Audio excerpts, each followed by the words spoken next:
Apa kabar? In, halo? Baik, alhamdulillah. Masih? Baik, alhamdulillah. Ah, Halo. masih ini kah? Masih libur kah kerjanya? Apa online? In? Masih Masih. libur. Oh. Online di rumah aja. Di rumah aja, iya. Masih. Ah, ini hari ini kita bincang-bincang bahas new normal gimana? Mau nggak? Kenapa, Sof? Gimana kamu? Kamu juga masih di rumah aja? Iya, masih libur juga aku. Ini aku ajak kamu bahas tentang new normal. Oh, Bincang-bincang lah kayak pendapatmu kayak gimana. Pasti kamu kan udah cari-cari juga lah ya, cari-cari info. ayo, Ah, ya. ayo. Oke. Menurut kamu nih, new normal itu Ayo, ayo. gimana sih? Yo, itu juga masih booming banget di masyarakat tuh. Booming. Iya, Menurut kamu kayak gimana new normal itu? Normal tuh kalau di ini ya, apa ya, kalau aku baca ya, Mm-mm. kalau aku baca di pemerintah gitu tuh lebih ke ini, kayak sebenarnya tuh pemerintah itu ngasih new normal itu karena pengen ke sesuatu yang normal kembali di sisi perekonomian, tapi sesuatu yang baru gitu loh.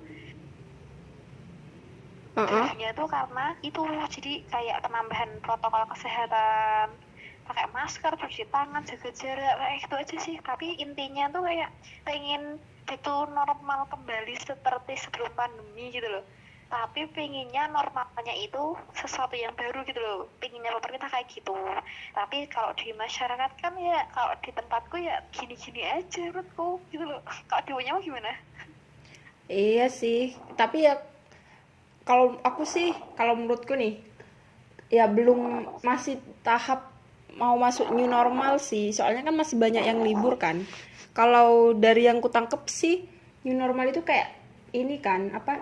Normal aktivitas kegiatannya itu seperti biasa, tapi ada protokol kesehatan gitu kan? Ya nggak sih? Iya betul banget kayak gitu. Jadi udah bener-bener kayak bener-bener semuanya tuh udah kegiatannya kembali seperti sebelum pandemi gitu loh. Ya Mm-mm. orang sekolah, orang kerja, orang ini ya gitu kan. Tetap produktif gitu loh. Maksudnya. Iya, tapi ada Iya tambahan, gak sih? iya, tapi ada tambahan protokol kesehatan gitu kan ya? Kayak mungkin cuci tangan sering, pakai masker wajib kalau keluar rumah. Hmm, Terus, hmm, ya, iya kayak gitu. hmm, berarti kalau menurutmu sekarang kita belum masuk Nah new kan normal apa sudah new itu normal? kan soft. Gimana? Belum sih, masih, kalau menurutku ini masih transisi itu sih, soalnya belum semuanya tuh berjalan normal seperti sebelum pandemi gitu loh. Jadi Hmm, masih masih ada perbedaannya gitu, jadi ya belum sepenuhnya normal. Tapi kalau di desa aku ya, mesti di daerah gitu tuh mm-mm. ya, kalau di daerah yang kayak kerjaannya tuh nggak menentu gitu ya, sama-sama aja sih, masih mesti itu pandemi. Terus ini juga udah mulai transisi new normal, Gitu. transisi ini pun ya gini, ini sama Oh gitu. sama aja gitu loh. Bedanya Mm. ya pakai masker gitu-gitu ada, tapi kegiatannya tuh mereka kemarin waktu pandemi pun ya masih kegiatan gitu loh, kayak kayak gitu. Tapi ada lah ya pakai masker kan? Terus kan Sofi, Ah, Sof, ya? Sofi, Iya, kenapa? adalah itu. Ini kan, kamu denger nggak? Nah, itu Iya, kan, aku denger ini kok. kayaknya tuh kayak dengung gitu loh. Nah, Oh, ini tuh kan setelah munculnya new normal ini loh, ini kan sering tuh masyarakat tuh kan ada booming-booming bahas herd immunity gitu-gitu kan. Pernah denger kan ya. kamu? Menurutmu Ya, gimana tuh herd immunity gitu-gitu? kalau Gimana menurutmu? kalau herd immunity itu ada dua nggak sih, In? Ada dua nggak sih herd immunity itu? Dia tuh ada yang alami sama yang pakai vaksin. Intinya tuh kalau ditranslatekan ke Indonesia tuh kan herd immunity tuh kan kayak kekebalan komunitas gitu kan, ya kan? Jadi kayak eh, Iya, kasarannya tuh suatu iya negara, betul. negara dia tuh sudah kebal ke penyakit. Kalau sekarang kita bilangnya dia mungkin kebal ke COVID ini kayak gitu. Tapi ya syaratnya 70 sampai 80% harus kena dulu ya nggak sih? Iya betul banget kayak gitu.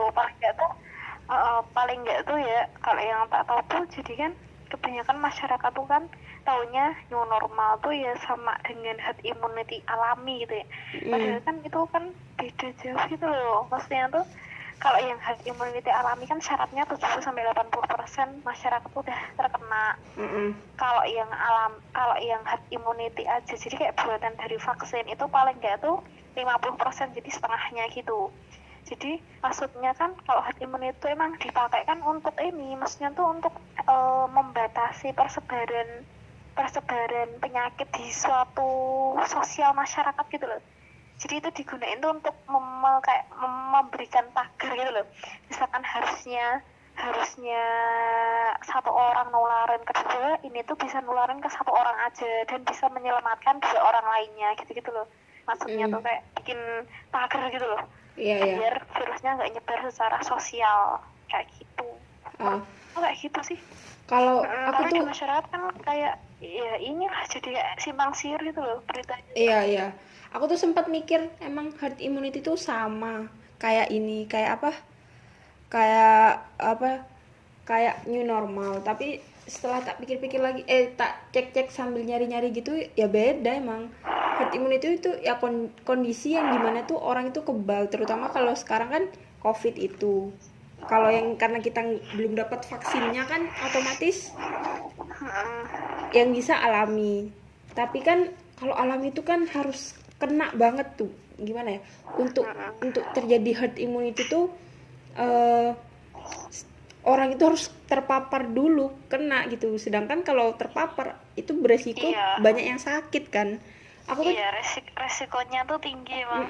sampai ada yang ya otomatis setidaknya Uh, 20% berarti ya nggak tahu sih berapa persen yang bakal sakit dan meninggalnya itu kan tinggi lah, kayak gampangnya kayak yang kemarin pernah ada katanya flu Spanyol itu kan sampai yang meninggal itu puluhan nggak sih, jutaan lah gitu, ratusan ribu kalau nggak salah, sorry, ratusan ribu orang meninggal.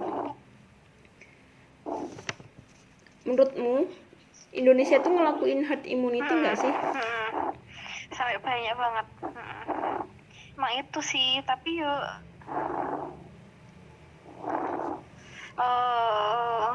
ngelakuin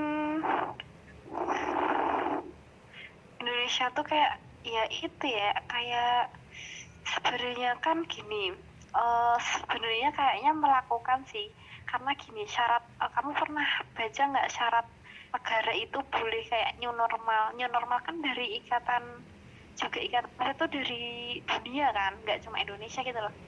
Hmm, ya, terus? Kan suatu daerah itu boleh pakai, mesti boleh kembali ke new normal itu kan dengan prasyarat tertentu gitu loh. Saat yang kena itu udah mulai gunung-gunung kayak grafik itu loh, soft grafik yang terpapar itu udah mulai melandai, itu kan baru boleh menerapkan new normal. Sedangkan kita tuh di Indonesia tuh masih naik ke puncak gunung terus gitu loh.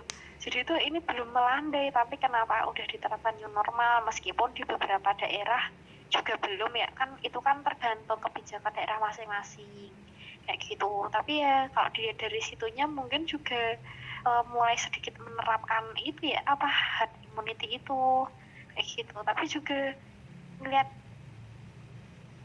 itu masih banyak sisi yang dilihat gitu loh. Begitu sih. Menurut lu gimana? Udah nerapin belum sih sebenarnya Indonesia tuh herd immunity alami tuh? Aku tuh agak bingung sebenarnya. Indonesia tuh nerapin apa enggak gitu. Tapi apa namanya? Ngelihat PSBB-nya kok dilonggarin, padahal kurvanya masih kasarannya jumlah yang kena itu kan masih tinggi tuh. Tapi kok kayak udah dilonggarin, apakah ini mau ngelakuin herd immunity?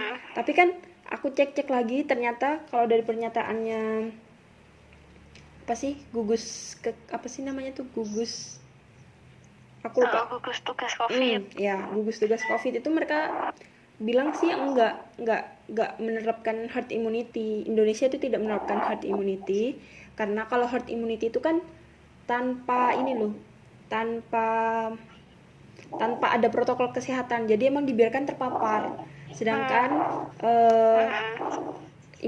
sedangkan di Indonesia ini kan diminta untuk melakukan protokol kesehatan kan, kayak cuci tangan, pakai masker, bawa barang sendiri kayak gitu.